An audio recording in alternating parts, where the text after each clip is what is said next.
School is about to start back up, so I'm going to give you 3 tips to help you pass this year. Stay tuned to the end to find out how to get a couple things for free. Tip number 1, if you're tired of spending hundreds of dollars on textbooks only for you to sell them back for half the price at the end of the year, just follow these steps. First thing you have to do is find the ISBN number and copy it. Then you're going to go to this website. From here, just paste the ISBN number in the search text box and hit search. Find the book that you're looking for and click on one of the mirrors on the right hand side. And then download. Now you have a PDF of the entire book you were looking for, $75 saved. Hopefully you don't have to print it out though. Number 2 is great for people that hate math. I feel you, man. If you ever have a math problem and you're struggling to solve it, just follow these steps. First, go download this app in your app store. Once it's done downloading, open it up. And once you get the app set up, it should open the camera by default. Then all you have to do is point the camera at the problem and hit the take picture button.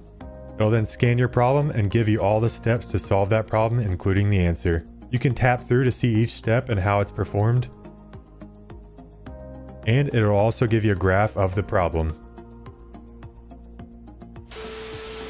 Number 3 is great if you ever need citations for an essay.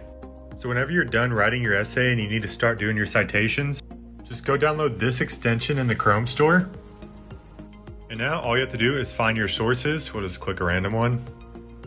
On a side note, if you're ever struggling to find sources for your essays, use Google Scholar. You can find some great articles on there. And now that you have your source, all you have to do is go to the top right and hit the extension, and it'll give you your citation. If you need to change it to a different one, just click on it, and there you go. Thanks for watching till the end. Now here are 2 free things you can get, and all you need is a student email address. If you search for Amazon Student on Google and hit the first link, you get a 6 months trial of Amazon Prime for free, and then it's only half the price after that.